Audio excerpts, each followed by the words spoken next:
Mereka maksa pokoknya untuk AHY mendampingi Anies. Ini menjadi ancaman bagi koalisi. Ambisi besar Partai Demokrat dinasti Cikeas untuk bisa mendongkrak marwah dinasti Cikeas agar mampu mencapai puncak kekuasaan terus dilakukan.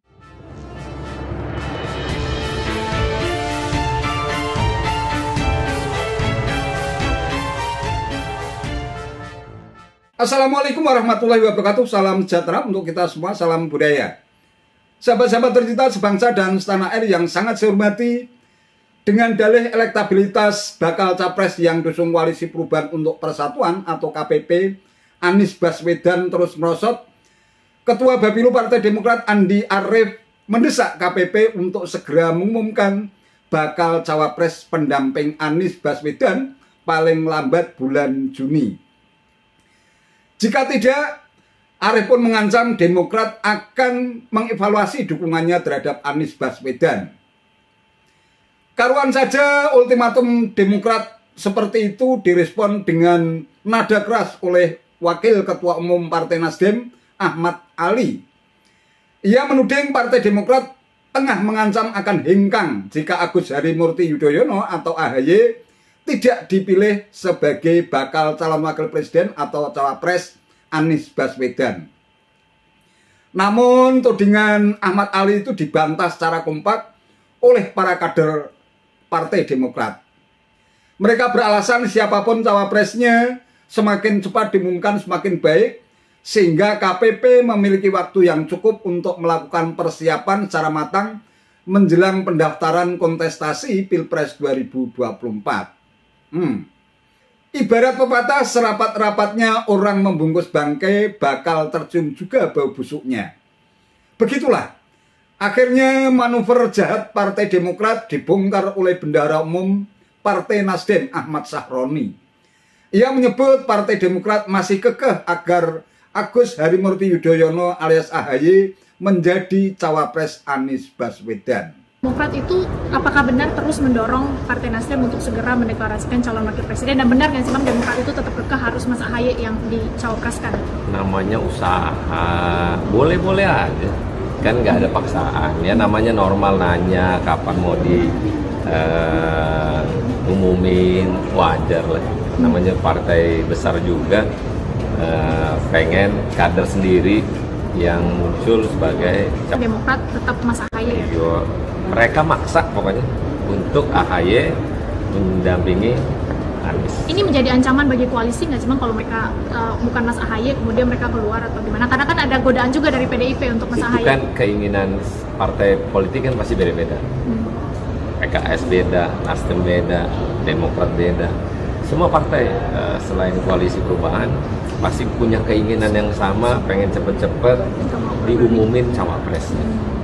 Tapi dengan situasional yang terjadi saat ini sangat dinamis dengan semua calon wakil presiden yang ada di Republik ini. Semua bagus-bagus loh. Tapi Pak Anies sudah mengantongi satu nama aja, Bang? Atau masih ya, itu nggak tahu gue. Yang tahu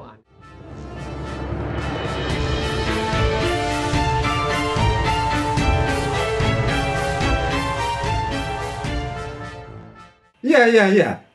Rekam jejak Partai Demokrat dalam peta dan konstelasi politik tanah air memang dinilai tidak terlalu bagus. Kita simak saja bagaimana pernyataan Ketua Majelis Tinggi Partai Demokrat, Susilo Bambang Yudhoyono alias SBY pada bulan September tahun 2022 yang silam, ketika ia menyatakan bakal turun gunung menghadapi pemilu 2024. Presiden ke-6 itu mengaku mendapat informasi penyelenggaraan pesta demokrasi tersebut bisa tidak jujur dan tidak adil saat berpidato di acara Rapimnas Partai Demokrat tahun 2022 yang silam. Para kader, mengapa saya harus turun gunung menghadapi pemilihan umum 2024 mendatang? Saya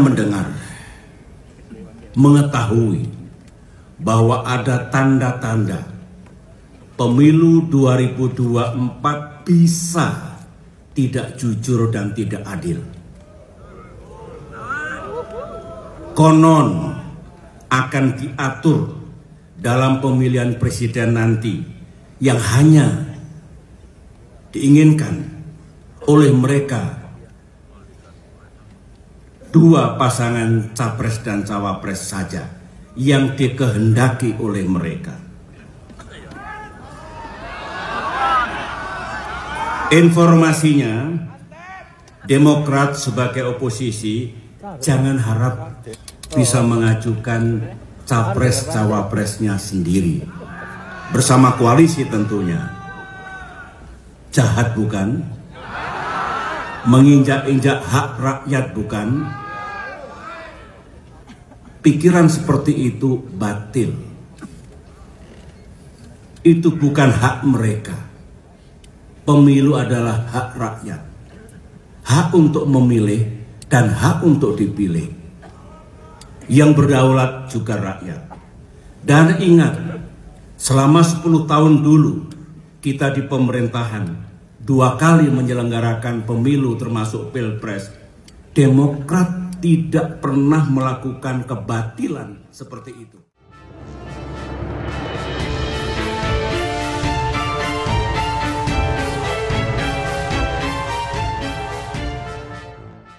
Sahabat-sahabat tercinta sebangsa dan setanah air yang sangat saya hormati, banyak pengamat menyebut bahwa sikap SBY semacam itu sesungguhnya mengekspresikan kepanikan dan kekhawatiran dirinya kalau sampai AHY putra sulungnya tidak bisa mendapatkan posisi sebagai capres atau cawapres dalam kontestasi Pilpres 2024. Lantas tudingan yang tidak jelas sasarannya itu pun sengaja digelontorkan ke ruang publik semata-mata untuk mendapatkan atensi dan simpati publik kalau ada pihak yang ingin dalam tanda kutip menzalimi Partai Demokrat.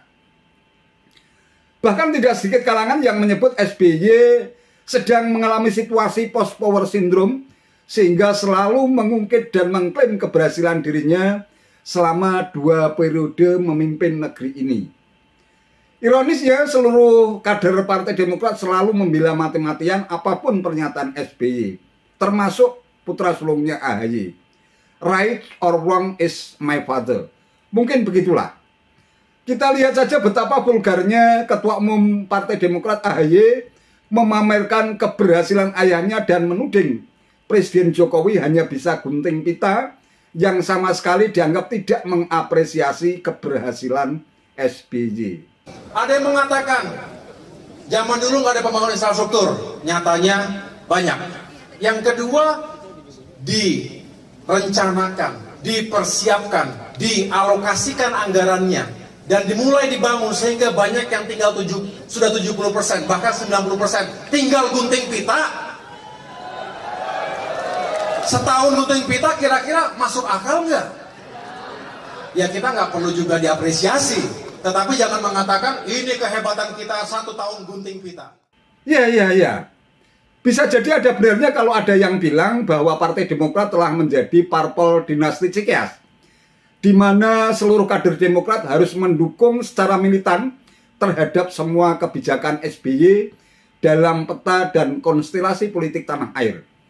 Lihat saja susunan pengurus DPP Partai Demokrat di mana SBY sebagai Ketua Majelis Tinggi, AHY sebagai Ketua Umum, dan sang adik Edi Baskoro Yudhoyono alias Ibas sebagai Wakil Ketua Umum. Bisa jadi pula itulah yang menyebabkan sejumlah pendiri Partai Demokrat dan kader senior yang dipecat tanpa alasan yang jelas berinisiasi untuk menggelar Kongres Luar Biasa atau KLB di Deli Serdang, Sumatera Utara agar Partai Demokrat kembali menjadi partai terbuka yang mengakar pada rakyat. Namun tampaknya itulah yang terjadi.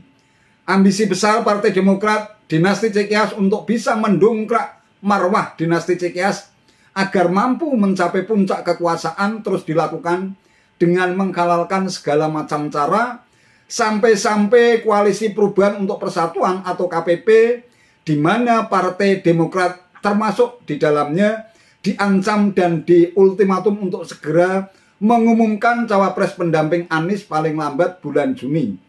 Tentunya dengan memaksakan kehendak agar AHY yang dipilih sebagai cawapres sebagaimana yang disampaikan Bendahara Umum Partai Nasdem Ahmad Sahroni. Wallahu alam bisawab. Itu saja yang bisa saya sampaikan. Terima kasih atas perhatiannya.